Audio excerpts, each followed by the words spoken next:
BFM Business, BFM Crypto, le club. Et les membres du club, aujourd'hui, Jérôme Edenbaum, vice-président en charge des crypto-monnaies et monnaies numériques chez Idemia. Bonjour. Bonjour. C'est également l'auteur de Qui va gagner la guerre des crypto-monnaies aux éditions Maxima Duno. Grégory Raymond, également au plateau. Bonjour Grégory. Bonjour. Rédacteur en chef et cofondateur de Big Whale. On vous reçoit souvent, on vous ne présente plus. Et puis en ligne avec nous, Charles Janus, analyste et coach pour Interactive Trading. Bonjour. Bonjour, Stéphane. Merci d'être avec nous. On va d'abord commencer avec vous par jeter un œil justement sur la tendance, sur les cryptos. Ce matin, on a frôlé à 150 $ près la barre des 21 000 $ sur l'Ether, sur le Bitcoin, et sur l'Ether, on a frôlé là réellement de très très près la barre des 1600 $. Oui, alors pour l'instant, Bitcoin ne souffre pas de la pression baissière indiciaire qui a été ravivée hier soir par Jérôme Powell. D'ailleurs, pour rappel, hier soir, à l'issue de la réunion de politique monétaire, il a annoncé une hausse de 75 points de base comme prévu. Et il a ajouté pour l'instant qu'il était prématuré d'envisager un pivot à ce stade de la part de la Banque centrale américaine. Donc ces annonces ont occasionné tout de suite des dégagements baissiers sur les indices traditionnels. Mais on peut le constater, le marché des crypto-monnaies pour l'instant apparaît insensible à ces annonces. Pourquoi c'est important les décisions des banques centrales pour les cryptos ? Alors, parce que quand même, on a la liquidité qui va être très importante. On est sur un marché qui est jugé beaucoup plus spéculatif que les marchés traditionnels. Et on va avoir vraiment besoin de liquidité. Et comme on a un resserrement des banques centrales en ce moment, eh bien, vous allez avoir moins de liquidité qui va être drivée vers ce marché-là, donc qui va être délaissé.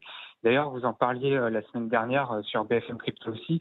On a vu que la volatilité maintenant est plus importante sur le marché obligataire que sur le marché des crypto-actifs. Mais pour l'instant, quand on regarde les niveaux techniques, d'ailleurs, le Bitcoin, il tient très bien. On voit qu'on a toujours cette zone de long terme des 20 000 $, niveau de prix psychologique, ancien plus haut de fin 2017, qui est toujours défendu par les acheteurs. C'est un niveau d'accumulation très important. Et puis pour les court-termistes, on va surtout regarder les 18 150 $, très précisément à court terme. C'est vraiment l'élément très important à surveiller pour aller chercher des mèches et trouver des rebonds à court terme. D'ailleurs, j'ajoute, pour les techniciens qui nous regardent, vous avez une moyenne mobile à 104 périodes en données journalières qui fait office de résistance dynamique pour les cours du Bitcoin depuis août dernier. Et on a eu une dizaine d'échecs sur ce niveau. À chaque fois, des consolidations ont été entraînées sur le Bitcoin par la suite. Donc on voit que pour l'instant, tant qu'on n'aura pas dépassé cette moyenne mobile, eh bien, on n'aura pas de rallye haussier à court terme sur le Bitcoin. Et puis en plus, les banques centrales ne jouent pas en notre faveur pour Bitcoin et Ethereum pour l'instant. Charles, vous considérez que l'environnement reste favorable ou difficile pour la fin de l'année ? Alors pour la fin d'année, pour l'instant, Bitcoin et Ethereum sont dans des larges ranges. Ils ne bougent que très peu, ils sont très peu volatiles. Donc il va falloir aller chercher des opportunités autre part dans le marché des cryptoactifs. Et notamment en faisant ce qu'on appelle du crypto picking. Vous connaissez très certainement sur les marchés traditionnels le stock picking, donc la sélection. Chez Interactive Trading, on fait le crypto picking, sélectionner des crypto-monnaies qui ont les tendances haussières, en daily, en 4 heures, et on va les exploiter. J'ai un exemple rapide, le jeton QNT du projet Kant, et il a fait jusqu'à x4 en fait depuis cet été. Donc on voit des opportunités, pas sur les majeurs, projet. On voit qu'il y a encore des opportunités dans ce marché. Charles, je suis désolé, je vais vous interrompre. On vous reçoit très très mal. Le son est saccadé, on a du mal à vous suivre. Désolé pour la qualité de cette connexion et merci en tout cas pour les commentaires que vous nous avez apportés. En plateau, Grégory Raymond, rédacteur en chef, cofondateur de Big Whale. On va parler du Palais Brongniart qui accueille aujourd'hui les X-Days. C'est une grande conférence de 3 jours qui fait la part belle à l'écosystème Elrond. Vous avez d'ailleurs publié une grande enquête vous dans The Big Whale aujourd'hui. Avant d'aller un petit peu plus loin, c'est quoi Elrond ? Elrond, c'est tout simplement C'est comme dans Le Seigneur des Anneaux ? Exactement, c'est ça. Alors c'est une blockchain d'infrastructure, c'est comme Ethereum, ça veut dire qu'on peut construire plein d'applications décentralisées dessus, faire de la finance décentralisée, faire des NFT. Donc voilà, un concurrent d'Ethereum, un petit concurrent, certes, mais qui est très véloce. C'est une des blockchains les plus rapides du secteur et elle est très connue en France. Pourquoi ? Parce qu'elle est notamment poussée au niveau de la communication par Asher, que vous connaissez bien aussi. Owen Simonin, qui est régulièrement notre invité. Exactement, qui en fait une promotion active en France. Et chaque euro est dépensé par Elrond chez Asher est un euro qui est plutôt bien dépensé parce que la France est devenue l'un des marchés principaux pour Elrond. Et c'est d'ailleurs pour ça que la grande conférence Elrond se tient en France et pas en Roumanie, par exemple, qui est le pays d'origine d'Elrond. Néanmoins, ce qu'on peut dire, c'est que Elrond, sa traction est un peu en perte de vitesse. Son token, le GLD, a énormément progressé en 2020, en 2021. C'était l'un des meilleurs placements quand même du précédent bull market. Mais là, par contre, le cours a beaucoup chuté. On est passé de à peu près $450 aujourd'hui 60. Donc voilà, ça fait une sacrée baisse. Mais toutes les cryptos sont un peu logées à la même enseigne. Mais par contre, ce qu'on voit, c'est qu'il y a de moins en moins de nouvelles adresses qui sont créées tous les jours. En ce moment, il y en a à peu près moins de 1000. Pour Ethereum, c'est 90 000. Solana, c'est 140 000. Polygon, notre concurrent, c'est quasiment 1 million par jour. Donc voilà, on voit qu'il y a une traction en baisse. Ouais. Qu'est-ce qu'on peut faire concrètement sur Elrond aujourd'hui? Qu'est-ce qui permet, à ce projet de se distinguer des autres? Alors Elrond, donc comme je vous disais, c'est une blockchain très véloce. Elle affiche théoriquement jusqu'à 100 000 transactions par seconde. Alors on a un peu du mal à se rendre compte ce que c'est là, mais par exemple Visa, c'est 50 000 transactions. Donc c'est 2 fois plus que Visa. Donc théoriquement, c'est 2 fois plus. Mais bon, c'est des tests qui ont été faits. Donc sur un testnet, donc ça veut dire pas en conditions réelles, un peu comme dans un laboratoire. Donc voilà, on aimerait bien voir ce que ça donne en conditions réelles. Ce qu'on peut dire au niveau des réussites, Elrond, c'est surtout une application mobile qui s'appelle Maillard. Et très honnêtement, c'est très simple à utiliser. Parce que vous savez quand même dans la blockchain, les cryptos, c'est quand même pas simple à prendre en main. C'est quand même c'est des outils d'experts, presque. On va pas dire qu'il faut être cryptographe pour les utiliser, mais quand même c'est compliqué. Là, Elrond a développé une application très simple sur laquelle on peut acheter, vendre, faire fructifier ses cryptos, en envoyer. Et c'est aussi simple que sur une appli comme Revolut. Donc ça, c'est vraiment un tour de force. Le problème, c'est que quand on est une blockchain d'infrastructure et qu'on entend tout faire, bien une petite application comme ça suffit pas. Par exemple, la finance décentralisée, ce qui est un des points forts chez Ethereum, n'existe quasiment pas sur Elrond. Les projets NFT, ne sont pas très très excitants. Donc voilà, il y a encore beaucoup de choses à faire. Du coup, quelle est la stratégie pour essayer de relever la tête? Alors, chez Elrond, ils ont compris que être une blockchain qui pouvait tout faire comme Ethereum, ça allait être un peu compliqué. Donc là, ils sont en train de se recentrer sur les métavers. Ils veulent devenir la blockchain des métavers. Pourquoi pas en même temps, c'est possible. C'est une blockchain qui est très véloce, donc pour gérer plein de calculs en même temps, ça peut être intéressant. Néanmoins, ça nous ramène encore à très loin. Les vrais produits qui sortiront. Là, dire on se lance dans le métavers et on va avoir des super produits dans 5 ans, 6 ans, 7 ans. Bon, voilà, ça permet de se donner un peu d'air, mais on aimerait voir du concret quand même sur Elrond. Ouais. La blockchain existe depuis quasiment 3 ans. Et puis on se dit qu'ils vont peut-être pas être les seuls sur le métavers. Exactement. Ethereum, encore lui, et voilà, il est la blockchain principale, mais il y en a d'autres, Solana, Polygon, voilà. Elrond, c'est pas forcément celle à qui on pense, mais là, en termes de marketing, ils disent, nous, on va être la blockchain des métavers. Ouais, mais ils ont transformé. Ils ont beaucoup été critiqués justement pour la débauche d'opérations marketing. Oui. Si j'ai bien compris, ça risque de pas arranger son cas. Oui, effectivement, parce que c'est un peu facile de décaler à plusieurs années le rendu des produits. Donc on aime, comme je vous disais, on aimerait bien avoir un peu de concret, mais voilà, ça permet de continuer à surfer sur cette vague spéculative. Les métavers, on en entend partout. Donc voilà, c'est assez pratique. Mais ce qu'on peut dire, c'est que c'est quand même possible parce qu'il y a une technologie qui est intéressante sur Elrond. Mais bon, voilà, il faut que ça délivre, quoi. Jérôme Edenbaum. Moi, j'aime bien cette diversité. Je trouve que c'est bien qu'il y ait une concurrence. On est assez tôt. Donc, ils ont une valeur.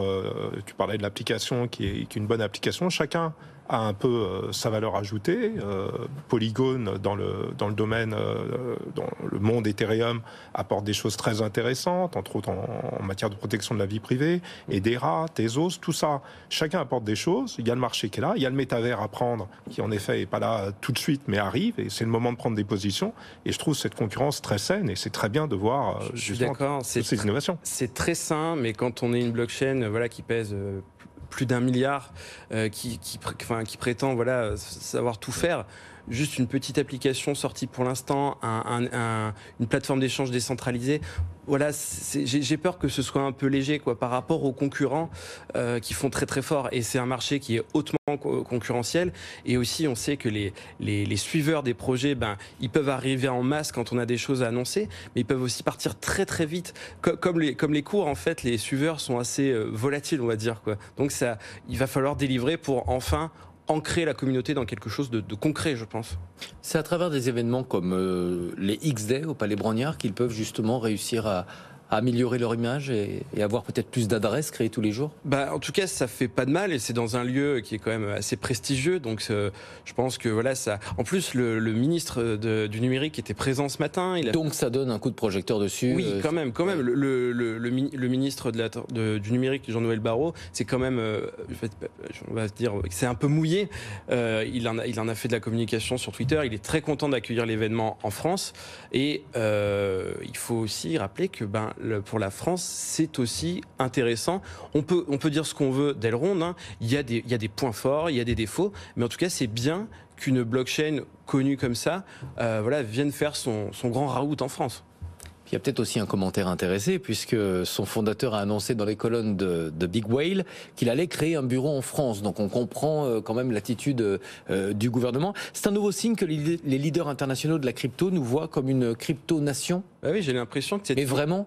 Oui, j'ai l'impression que cette image est vraiment en train de s'ancrer. Même si Elrond et la France, c'est quand même une histoire d'amour qui dure depuis pas mal de temps. Donc ça semblait assez logique. Ce qu'on peut dire quand même, c'est que c'est pas aussi important que l'annonce de Binance ou de Crypto.com récemment. Là, ce sont des plateformes qui sont vraiment de renommée internationale. Donc quand ils viennent en France, ça crée beaucoup d'emplois. Là, quand Elrond dit on va ouvrir un bureau en France, on ne sait pas du tout combien de personnes seront recrutées. Mais le message quand même est intéressant pour la France. Et je pense que c'est pour ça que le gouvernement essaye de surfer dessus. Lui qui a érigé en priorité, enfin dans une de ses priorités pour le mandat, c'est de faire de la France un des carrefours, en tout cas un des hubs du Web3. Et en tout cas, ça en prend le chemin. Qu'est-ce qu'on a comme atout ? On a un cadre réglementaire surtout, un support, enfin un soutien politique. Emmanuel Macron en parle assez souvent. J'ai pas le souvenir d'un autre pays européen qui se mouille autant sur le sujet. Après, on peut critiquer la fiscalité, mais il y a quand même une traction en France. Il y a plein d'avantages, mais surtout c'est le cadre réglementaire et le soutien politique. Peut-être plus, oui. Et des bons ingénieurs, des bons ingénieurs, bien sûr, pour recruter. La Suisse nous concurrence aussi un peu. Ils font beaucoup de choses. D'ailleurs, je crois que vous y étiez il n'y a pas longtemps. On allait un reportage. Mais bon, ça fait plaisir. Enfin, réjouissons-nous pour une fois. On a une bonne position et gardons-la, continuons à investir. C'est drôlement, c'est bien de voir toutes ces sociétés. Il y en a d'autres, de nombreuses autres. Soit françaises, soit en France, dans le domaine de la crypto. Et oui, en Europe, on est quand même bien positionné. Mais voilà, comme vous le disiez, les ingénieurs français, les cryptographes sont reconnus mondialement. Et c'est vrai que quand on s'installe en France, quand on est une entreprise de la crypto internationale, on va pouvoir recruter localement, plus facilement. Voilà. Peut-être plus de soutien des politiques français que des banquiers centraux. pour ces acteurs. On va parler avec vous, Jérôme Adenbaum, des monnaies numériques justement, parce que les banques centrales, elles sont plutôt sur leur projet de monnaie numérique. D'abord, on va peut-être faire un état des lieux. Où est-ce qu'elles en sont dans leur projet de développement des monnaies numériques ? Alors déjà, rappelons ce que c'est une monnaie numérique de banque centrale. À part d'annoncer les évolutions des taux d'intérêt, les banques centrales sont en charge d'émettre des espèces, d'émettre le cash, les billets qu'on utilise. Et ces monnaies, ces papiers, aujourd'hui, on ne peut pas les utiliser dans le monde Internet en 2022. Donc l'idée, c'est de digitaliser le cash, de digitaliser les espèces. Et c'est de ça qu'on parle quand on parle de monnaie numérique de banque centrale, ou CBDC, pour prendre l'acronyme anglais qui est quand même le plus utilisé. Donc où on en est, les banques centrales ont des motivations importantes. D'abord une motivation de souveraineté, c'est la principale raison pour bouger. Elles ont beaucoup réagi d'abord à Bitcoin, ensuite à l'annonce de Libra Diem de Facebook. Donc il y a vraiment une volonté de souveraineté, de garder le rôle du dollar, de l'euro, etc. La deuxième raison, c'est l'inclusion financière. Alors moins en Europe, mais dans les pays émergents, on voit beaucoup ça. Bancariser des populations que les systèmes traditionnels ne permettent pas d'atteindre, et des systèmes plus décentralisés, basés sur la blockchain, permettent de baisser les coûts et donc de bancariser tout le monde. Et dernier point, c'est la token économie, c'est la finance décentralisée dont on parlait juste avant. Aujourd'hui, si je veux faire des choses en DeFi, il faut que j'utilise une version tokenisée de l'euro, du dollar, un stablecoin. Pourquoi est-ce que je n'utiliserais pas directement mon dollar ou mon euro? Et c'est ce qu'on voit, il y a eu des annonces très récemment encore à Singapour, où les banques centrales s'intéressent à ce secteur. Donc pour répondre quand même à votre question, où on en est, il y a des pays qui se sont lancés, le Nigeria s'est lancé, des pays dans les Caraïbes sont lancés. La Chine, c'est pas très clair, mais il y a quand même du volume. Et ensuite, il y a 90% des banques centrales qui ont des projets à court ou moyen terme, donc qui sont vraiment en plein dedans. Est-ce que c'est plus difficile pour les grandes banques centrales ? Les exemples que vous donnez, ce sont quand même des pays relativement petits. À part la Chine. À part la Chine, mais oui, à part la Chine. Il y a la taille. Et il y a le régime politique. Dans un régime démocratique et libéral, c'est un peu plus long. Il y a un débat démocratique, ce qui est évidemment, selon ses goûts, pour moi, je trouve que ça tant mieux. Il y a un débat démocratique, il y a un Parlement qui doit se prononcer. Aux États-Unis, en Europe, rien ne se passera tant que le Parlement n'aura pas revu les lois. Est-ce que c'est possible ? Est-ce qu'en Europe, on a besoin d'un nouveau traité ou est-ce que ça se passera dans le cadre du traité existant ? Donc oui, tout ça, ça prend du temps. Et aussi, poser les bonnes questions pour concevoir un système adapté. Alors parmi les questions, il y en a une qui revient très souvent, elle est liée à la vie privée. Certains voient les monnaies numériques comme un nouvel outil de surveillance de la population. Alors d'abord, est-ce que c'est vrai ? Est-ce que ces craintes, elles sont fondées ? Alors ça dépend qui le fait. En Chine, on peut se poser plus la question a priori qu'aux États-Unis ou en Europe. C'est aussi un peu l'épouvantail agité par la communauté crypto. Il y a cette guerre des crypto-monnaies entre les cryptos et les monnaies, enfin l'aspect sans autorité de Bitcoin et l'aspect centralisé des banques centrales, ils jouent leur rôle. Pourquoi, à mon avis, c'est un problème qui peut tout à fait être adressé ? Déjà, les banques centrales en sont complètement conscientes et elles ont créé une architecture à 2 niveaux. C'est-à-dire que des banques commerciales, des banques, des fintechs vont gérer les comptes et les banques centrales vont gérer le système et ne vont pas voir les transactions individuelles. Surtout, elles ne veulent pas les voir pour pas qu'on leur reproche justement d'aller espionner. Aujourd'hui, il faut bien être conscient que tout est tracé. Je paye par chèque, c'est tracé, virement, c'est tracé, carte bancaire, évidemment, sauf les espèces. Et les espèces, en France, c'est quoi ? Un quart des dépenses chez les commerçants. Donc, si je veux ne pas être tracé, je paye en liquide. Mais demain, avec les CBDC, ce sera toujours le cas, parce que le cash, il va toujours exister, il ne va pas disparaître, la monnaie papier ne va pas disparaître. Ça, toutes les banques centrales sont claires sur ce point. Donc, si je veux utiliser de la CBDC, je le ferai. Si je ne veux pas être tracé, je vais utiliser de la monnaie papier. Et dernier point, c'est la techno. Et on parlait de techno, on parlait des ingénieurs français, de la techno française. Donc, dans ma boîte IDEMIA, boîte française, un peu partout, mais d'origine française, nos chercheurs bossent sur des solutions comme ça. Je vais donner 2 exemples. Les Zero Knowledge Proof, les preuves à apport nul de connaissances. Alors ça, c'est de la crypto assez robuste, qui permet justement... On va rester accessible. Simple, on va rester simple, voilà, accessible. Donc on ne va pas rentrer dans les détails. Et une autre qui est beaucoup plus facile à comprendre, c'est le offline, c'est-à-dire les transactions hors connexion qui me permettent de vous envoyer de l'argent, de payer chez un commerçant, de device à device, d'appareil à appareil, sans qu'il n'y ait aucune trace. C'est pas que la trace va être cachée, c'est qu'il n'y a pas de trace. Techniquement, il n'y a pas de trace. Donc là, en termes de protection de la vie privée, on est impeccable. Grégory, la protection de la vie privée et ses interrogations ? En fait, rien n'est totalement tranché encore à ce niveau-là. Il y a beaucoup de doutes, ça c'est vrai. Mais vous comprenez qu'il y a ces interrogations ? Bien sûr, bien sûr. Et je pense qu'il faut se battre en tant que citoyen pour questionner la Banque Centrale Européenne sur ce projet-là, surtout au niveau de la privacy. Après, il y a plusieurs options qui sont sur la table. On parlait par exemple que toutes les petites transactions en CBDC soient anonymes, comme un peu, on pourrait limiter, comme on limite le cash à, en dessous de 500 € par exemple, on vous laisse tranquille. Après 500 €, il faut vous tracer. On pourrait imaginer, un seuil comme ça où on laisserait des transactions discrète. Mais moi, je trouve que s'il n'y a pas de privacy, de respect de la vie privée sur les CBDC, donc les monnaies numériques de banque centrale, ça vaut peut-être même pas le coup de les inventer. Très franchement, quoi. Parce que on dirait aussi, vous disiez aussi tout à l'heure que on pourrait s'en servir dans la finance décentralisée et tout. Je suis pas sûr que la Banque Centrale Européenne laisserait son euro numérique traîner dans des protocoles de finance décentralisée. Donc en fait, si c'est pour faire la même chose qu'on fait aujourd'hui, mais avec moins de protection de la vie privée, moi j'ai pas très envie de cet euro numérique. Après, c'est très personnel, mais... Jérôme, une question. Est-ce que les monnaies numériques des banques centrales, elles ont potentiellement la possibilité de remplacer les cryptos ? Alors ça, c'est évidemment ce que souhaitent les banques centrales. Aujourd'hui, on a encore cette guerre des crypto-monnaies, donc chacun, on le sent bien, hein, les propos des deux côtés sont pas très amicaux. C'est le thème de votre ouvrage, on va le rappeler. Qui va gagner la guerre des crypto-monnaies, édition Maxima? Exactement, c'est ce que j'essayais de décrire. Aujourd'hui, par exemple, côté banque centrale, on nie quasiment l'alternative. Côté banque centrale, on va refuser le terme crypto-monnaie en disant c'est pas une monnaie, on peut pas appeler ça une crypto-monnaie, il faut dire crypto-actif. Côté crypto, on entend le discours de l'épouvantail, du grand méchant loup, des monnaies de banque centrale. Mais d'un autre côté, on voit que chacun écoute aussi ce que dit l'autre. Côté banque centrale, on voit qu'on prend l'idée des blockchains, de plus en plus l'idée décentralisée, d'architecture décentralisée, fait son chemin chez des banques centrales.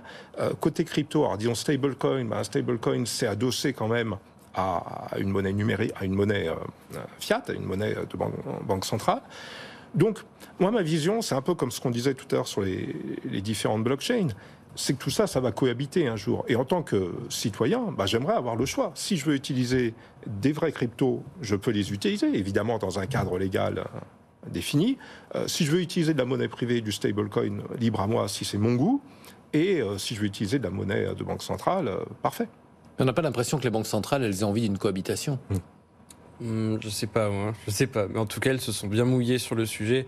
Je doute que la Banque Centrale Européenne, même si l'euro numérique, c'est pas encore sûr qu'il se fasse, on aura la décision que le projet se lance vraiment qu'au cours de l'été prochain. Mais elle s'est tellement avancée, je pense qu'il existera. Mais sans parler précisément de la BCE, mais des banques centrales en général, on a quand même l'impression qu'il y a... D'abord, elles y vont à reculons. Deux, il y a quand même beaucoup de prudence, pour ne pas dire d'hostilité. Non, il y a une prudence, parce qu'avant de On peut peut-être revenir sur les déclarations de Christine Lagarde. Elle n'a pas toujours été très tendre. Alors, désolé, on revient à la BCE, mais... Il y a une décision politique. Et je dirais qu'aux États-Unis, on la voit bien, la décision politique. Il y a vraiment les républicains qui sont très privés, sans surprise, les démocrates qui sont très publics, donc monnaie numérique de banque centrale. Et le politique doit jouer son rôle. Donc ces gens-là, au Congrès, ils interviewent les acteurs du secteur, ils essayent de comprendre, et ils prennent position. Tout ça, c'est politique. Alors, toutes les discussions qu'on a sont éminemment politiques. Donc le politique doit s'engager, prendre des décisions, et après, on voit les différences. Une banque comme la Banque centrale de Singapour, l'autorité monétaire de Singapour, sur ce que vous disiez sur la finance décentralisée, ils y vont. Ils y vont vraiment. Ils disent, mettons le dollar singapourien avec des règles à appliquer, évidemment, pas n'importe quoi, mais ils y font à fond. Donc on voit qu'il y a des banques qui sont plus moteurs dans ce sens-là, d'autres qui prennent d'autres approches, mais ça bouge bien. Merci beaucoup à tous les deux d'être venus en plateau. Discussion intéressante. Je vous libère, je vous laisse aller prendre votre train. Voilà. Jérôme Edenbaum, vice-président en charge des crypto-monnaies et des monnaies numériques chez Idemia, et donc auteur de cet ouvrage qui va gagner la guerre des crypto-monnaies aux éditions Maxima Duno. Merci Grégory Ramon, rédacteur en chef et cofondateur de The Big Whale et intervenant régulier évidemment dans cette émission. Dans un instant, on va revenir à des choses beaucoup plus traditionnelles. Les banques centrales, justement, elles ont annoncé des hausses de taux aux États-Unis, en Grande-Bretagne, 75 points de base à chaque fois. Pour la Banque d'Angleterre, c'était la hausse de taux la plus importante depuis 1989, depuis 33 ans. On va voir ce que ça veut dire, on en discutera avec nos invités du club juste après la pause. Le CAC en baisse toujours, on perd 0,73%.